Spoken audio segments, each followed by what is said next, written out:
இது ஃபர்ஸ்ட் மலேசியாவின் செய்திகள் உங்களுக்காக.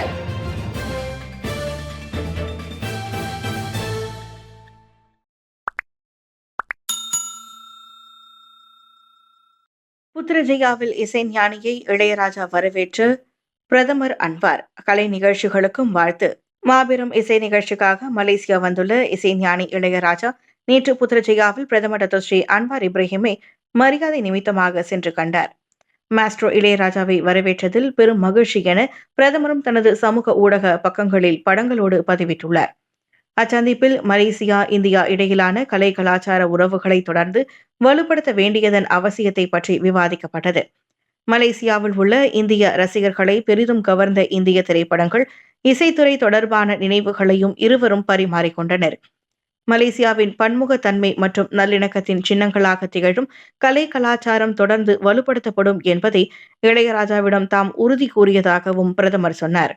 அதே சமயம் இன்று புக்கெட் ஜாலிலில் நடைபெறவிருக்கும் இளையராஜாவின் இசை நிகழ்ச்சிக்கும் டத்தோஸ்ரீ அன்வார் மனமார்ந்த வாழ்த்துக்களை தெரிவித்துக் கொண்டார். இசைஞானியின் கலை பயணத்தில் இது மற்றொரு வரலாற்று தருணமாக அமையட்டும் என அன்வார் வாழ்த்தினார். பள்ளியில் சீன மொழியில் தேசிய கீதம் பாடப்பட்டதா? கல்வி அமைச்சு மறுப்பு. பேராக்கில் பள்ளி ஒன்றில் மாணவர்களால் பாடப்பட்டதாக கூறி வைரலான பாடல் தேசிய கீதமான நெகராக்கு அல்ல, மாறாக பேராக் மாநிலத்தின் மாண்பை பறைசாற்றும் அல்லா லஞ்சுக்தான் உசியா சுல்தான் பாடல் என கல்வி அமைச்சு தெளிவுபடுத்தியுள்ளது. அப்பாடலானது மேன்மை தங்கிய பேராக் சுல்தான் மற்றும் பேராக் அரசு வம்சத்துக்கான மரியாதை, அன்பு மற்றும் விசுவாசத்தின் அடையாளமாகும். எனவே உண்மை விஷயம் தெரியாமல் அரசியல் பிரபலம் ஒருவர் அதனை வைரலாக்கி இருப்பது குறித்து அமைச்சு ஏமாற்றம் தெரிவித்தது. பள்ளி மாணவர்கள் தேசிய மொழிகள் அல்லாமல் சீன மொழிகள் நெகராக்கு பாடியதாக அந்த வைரல் வீடியோவில் கூறப்பட்டிருந்தது. ஆனால் அந்த வீடியோவில் அல்லா லஞ்சுக்தான் உசியா சுல்தான் பாடலை தான் மாணவர்கள் தேசிய மொழியில் சரியான வரிகளோடு பாடுவது தெளிவாக கேட்கிறது. எனவே தலையும் புரியாமல் வாலும் புரியாமல் தவறான வியாக்கியானம் செய்து கொண்டு இதுபோன்று மக்களை குழப்பும் வேலைகளை சம்பந்தப்பட்டவர்கள் நிறுத்திக் கொள்ள வேண்டும் என அமைச்சு கேட்டுக்கொண்டது. 1948 பத்தாங்காலி படுகொலைக்கு ஒரு வழியாக ஆழ்ந்த வருத்தம் தெரிவித்த பிரிட்டிஷ் அரசாங்கம் 1948ஆம் ஆண்டு பத்தாங்காலியில் நிராயுத பாணியாக நின்றிருந்த மலாயா சீனர்கள் 24 பேரை பிரிட்டிஷ் ராணுவம் படுகொலை செய்த சம்பவத்துக்கு பிரிட்டன் அரசாங்கம் ஆழ்ந்த வருத்தம் தெரிவித்துள்ளது. அப்படுகொலை தொடர்பான நடவடிக்கை செயற்குழுவுக்கு அனுப்பப்பட்ட கடிதத்தில் பிரிட்டன் வெளியுறவு அமைச்சின் இணை அமைச்சர் கேத்ரின் வெஸ்ட் வாயிலாக அவ்வருத்தம் தெரிவித்தார். இது ஒரு துயரம் என வருணித்த கேத்ரின் பாதிக்கப்பட்ட குடும்பங்களுக்கும் சமூகத்துக்கும் ஆற்றன சோகத்தை கொடுத்துள்ளதை ஒப்புக்கொண்டார். பாதிக்கப்பட்டவர்களை கம்யூனிஸ்ட் அனுதாபிகளாக சித்தரிக்கும் தவறான கதைகளால் அதில் உயிர் பிழைத்தவர்களுக்கும் அவர்களின் சந்ததியினருக்கும் தொடர் பாதிப்பு ஏற்பட்டிருப்பதாகவும் மார்ச் 31ஆம் தேதி இடப்பட்ட அக்கடிதத்தில் வேஸ்ட் கூறினார். எனவே அச்சம்பவத்தால் ஏற்பட்ட வலி மற்றும் விளைவுகளை ஒப்புக்கொள்கிறோம். பல குடும்பங்கள் அனுபவித்த துர்மரணங்கள் மற்றும் வலிக்கு இங்கிலாந்து அரசு அனுதாபங்களை தெரிவித்துக் கொள்கிறது என்றார் அவர். பினாங்கு இந்து அறப்பணி வாரியத்துக்கு ஒரு சீக்கிய தலைவரா? வெடிக்குமா சர்ச்சை. பினாங்கு இந்து அறப்பணி வாரியத்துக்கு இந்து அல்லாத ஒருவர் தலைமை ஏற்கலாமா என்பது தொடர்பில் ஒரு விவாதம் தற்போது கிளம்பியுள்ளது. இப்பேச்சுக்கு அச்சாணி போட்டதே அண்மைய DAP மத்திய செயலவை தேர்தல் முடிவுகள் தான். அறப்பணி வாரியத்தின் தலைவராக உள்ள RSN ராயர் அத்தேர்தலில் தோல்வியுற்றதால் அவர் மாற்றப்பட வேண்டும் என குரல்கள் எழுந்துள்ளன அல்லது திரைமறைவில் வேலைகள் நடக்கின்றன. இந்த நிலையில்தான் மாநிலத்தின் 2வது துணை முதல்வராக உள்ள ஜக்தீப் சிங் தியோவும் அப்பதவியை பிடிப்பதில் ஆர்வத்தை வெளிப்படுத்தியுள்ளதாக செய்திகள் வெளிவந்துள்ளன. மாநில அரசின் துணை முதல்வர் அதிகாரத்தில் இருக்கும் இந்திய வம்சாவளி என்ற முறையில் அறப்பணி வாரியத்துக்கு ஜக்தீப் தலைமை ஏற்பதே சரியாக இருக்கும் என ஒரு சாரார் பேசி வருகின்றனர். முன்பு டாக்டர் B ராமசாமி துணை முதல்வராக இருந்தபோது அவர்தான் வாரியத்துக்கு தலைமை ஏற்றிருந்தார். ஆனால் ஒரு இந்து அமைப்புக்கு சீக்கிய மதத்தவர் தலைமை ஏற்பதா என்ற கலக்க குரல்களும் வெளிப்படையாகவே வெடித்துள்ளன. கெடாவில் ராட்வீலர், டாபர்மேன் உள்ளிட்ட நாய் இனங்கள் தடை செய்யப்படலாம். நோன்பு பெருநாளின் போது குவாலகெட்டில் 2 ராட்வீலர் நாய்கள் 5 பேரை கடித்து குதறிய சம்பவத்தை அடுத்து நாய் உரிமை சட்டங்களை கடுமையாக்க கெடா மாநில அரசு உறுதியாக நடவடிக்கைகளை எடுத்து வருகிறது. இதையடுத்து கால்நடை சேவை துறையும் தன் பங்குக்கு rottweilers, Doberman, canary dogs, German shepherds, bull terriers, bull mastiffs உள்ளிட்ட ஆபத்தானதாக கருதப்படும் இனங்களை தடை செய்ய அல்லது கட்டுப்படுத்த பரிந்துரைத்துள்ளது. இந்த நாய் இனங்கள் ஏற்கனவே அத்துறையின் இணையதளத்தில் கட்டுப்படுத்தப்படவை என வகைப்படுத்தப்பட்டுள்ளன. இந்நிலையில் குடியிருப்பு பகுதிகளில் ஆபத்தான நாய்களிடம் இருந்து பொதுமக்களை பாதுகாப்பாக புதிய வழிகாட்டுதல்கள் தேவை என வீடமைப்பு, ஊராட்சி மற்றும் சுகாதாரத்துறைகளுக்கான மாநில ஆட்சிக்குழு உறுப்பினர் மன்சூர் ஜக்காரியா கூறியுள்ளார். கால்வாயில் விழுந்து சிறுவனுக்கு உதவாமல் வீடியோ எடுப்பதால் ஆடவரை வறுத்தெடுக்கும் வலைதளவாசிகள். நீர்பெருக்கில் அடித்து செல்லப்பட்ட சிறுவனை காப்பாற்றாமல் வீடியோ எடுப்பதில் மும்முரமாக இருந்த ஓர் ஆடவர் வலைதளவாசிகளிடம் வறுபட்டு வருகிறார். அச்சம்பவம் ஜொகூர் மாசாயில் கனமழையின் போது நிகழ்ந்துள்ளது. வைரலான 1 நிமிட 36 வினாடி வீடியோவில் ஒரு சிறுவன் கால்வாய் நீரில் அடித்து செல்லப்படுவது தெரிகிறது. இன்னொரு சிறுவன் பக்கத்தில் சத்தமாக அழுது கொண்டே தன் தம்பியை காப்பாற்றுமாறு உதவி கோரி கூச்சலிடுகிறான். கால்வாயில் விழுந்த சிறுவன் நீரில் அடித்து வந்த கட்டையை கைப்பற்றி அதனை கைத்தாங்களாக பிடித்துக் கொண்டான். ஒரு வழியாக அங்கு வந்த பொதுமக்கள் அச்சிறுவனை காப்பாற்றி கரைக்கு இழுத்தனர்.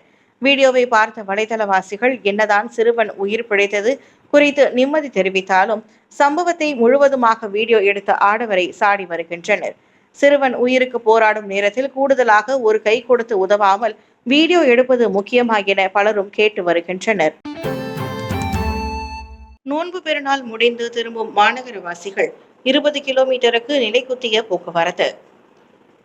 கோலாலம்பூர் காரக் நெடுஞ்சாலையில் இன்று கடும் நெரிசலை சந்தித்துள்ளது. சொந்த ஊர்களில் நோன்பு பெருநாளை கொண்டாடிவிட்டு ஏராளமான மக்கள் மாநகரத்துக்கு திரும்புவதே அதற்கு காரணம். காலை முதலே சாறை சாறையாக வாகனங்கள் நெடுஞ்சாலைக்குள் நுழைவதால் சுமார் 20 கிலோமீட்டர் தூரத்துக்கு நெரிசல் நீடிக்கிறது. மலேசிய நெடுஞ்சாலை வாரியமான LLM அதனை உறுதிப்படுத்தியது. திங்கட்கிழமை வேலை தொடங்குவதால் நாளை இரவு வரை இந்நிலை நீடிக்கும் என எதிர்பார்க்கப்படுவதாக LLM கூறிற்று. குவாலபிலாவில் விடியற்காலையில் குடிபோதையில் மனைவியை கடித்த கணவன் கைது. நெகிரி செம்பிலான் குவாலபிலாவில் மனைவியை கடித்து காயப்படுத்திய சந்தேகத்தில் 32 வயது ஆடவர் கைதாகியுள்ளார். செவ்வாய்க்கிழமை அதிகாலை 3:20 மணியளவில் அச்சம்பவம் நிகழ்ந்தது.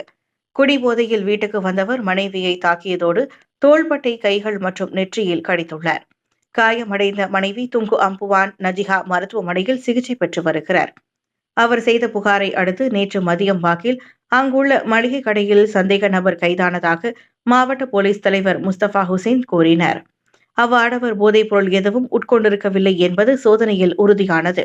குடும்ப வன்முறையின் கீழ் இச்சம்பவம் விசாரிக்கப்படுகிறது. அமெரிக்க பொருட்களுக்கு பழிவாங்கல் வரியா? சீனாவின் தப்பாட்டம், ட்ரம்ப் சாடல். அமெரிக்க பொருட்களுக்கு பழிவாங்கும் வரிகளை விதித்ததற்காக சீனாவை அமெரிக்க அதிபர் டொனால்ட் ட்ரம்ப் கடுமையாக சாடியுள்ளார். பதற்றத்தில் சீனா தவறாக முடிவெடுத்துள்ளது. இது அந்நாடு செய்யக்கூடாத தவறு என தனது சமூக ஊடக தளமான ட்ரூத் சோஷியலில் ட்ரம்ப் பதிவிட்டுள்ளார். ஏப்ரல் 10 முதல் அமெரிக்காவிலிருந்து இறக்குமதி செய்யப்படும் அனைத்து பொருட்களுக்கும் 34% வரி விதிக்கப்படும் என நேற்று சீனா அதிரடி அறிவிப்பை வெளியிட்டிருந்தது. ஏப்ரல் 4 முதல் அமெரிக்காவிற்கு சமாரியம், கேட்டலோனியம், டெர்பியம், டிஸ்ட்ரோசியம், லுடியம், ஸ்காண்டியம் மற்றும் எட்ரியம் உள்ளிட்ட நடுத்தர மற்றும் கனரக அரிய மண் தாதுக்களின் ஏற்றுமதி மீதான கட்டுப்பாடுகளையும் பீஜிங் அறிவித்தது. அமெரிக்கா மொத்தமாக விதித்துள்ள 54% வரிக்கு பதிலடியாக அவ்வறிவிப்பு வெளியானது. அமெரிக்காவின் நடவடிக்கை வழக்கமான ஒருதலை பட்ச கொடுமைப்படுத்துதல் நடைமுறை என்றும் இது சீனாவின் சட்டப்பூர்வமான உரிமைகள் மற்றும் நலன்களை குறைத்து மதிப்பிடுவதற்கு சமம் என்றும் பீஜிங் சாடியது. இன்னும் 10 ஆண்டுகளில் மனிதர்களின் எண்ணிக்கையை ரோபோக்கள் மிஞ்சிவிடும். எலான் மஸ்க் எச்சரிக்கை. உலக மகா கோடீஸ்வரர் எலான் மஸ்க் மனித குலத்தின் எதிர்காலம் குறித்து கடுமையானதொரு எச்சரிக்கையை விடுத்துள்ளார். அதாவது மனித உருவில் இருக்கும் ரோபோக்கள் விரைவில் மனிதர்களின் எண்ணிக்கையை மிஞ்சிவிடுமாம். இது அடுத்த 10 ஆண்டுகளுக்குள் நிகழலாம் என ஸ்பேஸ்எக்ஸ் நிறுவனத்தின் தலைமை செயல் அதிகாரியுமான அவர் கருதுகிறார். ரோபோக்களின் எழுச்சி இதுவரை அறிவியல் புனைகதைகளில் மட்டுமே பேசப்பட்டு வந்தது. ஆனால் கிட்டத்தட்ட மனிதர்கள் செய்யக்கூடிய எல்லாவற்றையும் செய்யக்கூடிய ரோபோக்களை நிறுவனங்கள் தயாரிப்பதால் மனிதகுலம் மீதான அதன் அச்சுறுத்தல் உண்மையானதாக மாறிவிடுவதாக தெரிகிறது. எலான் மஸ்கும் தனது பங்குக்கு டெஸ்லா பாட் எனப்படும் மனித ரோபோக்களை உருவாக்கி வருகிறார். அவற்றின் மீது அவர் அதிக நம்பிக்கை வைத்துள்ளார். தவிர ஆப்டிமஸை உலகம் கண்ட மாபெரும் தயாரிப்பு என முத்திரையும் குத்தியுள்ளார். காற்று தூய்மை கேடும் மன அழுத்த பிரச்சினைக்கு வித்திடலாம் தகவல் தெரிவிக்கப்பட்டுள்ளது. அன்றாட வாழ்வில் நாம் சந்திக்கும் மன அழுத்த பிரச்சினைகளுக்கு பல காரணங்கள் இருக்கலாம். அவற்றில் காற்று தூய்மை கேடும் ஒரு காரணமாக இருக்கக்கூடும் என அந்த ஆய்வில் கண்டறியப்பட்டுள்ளது.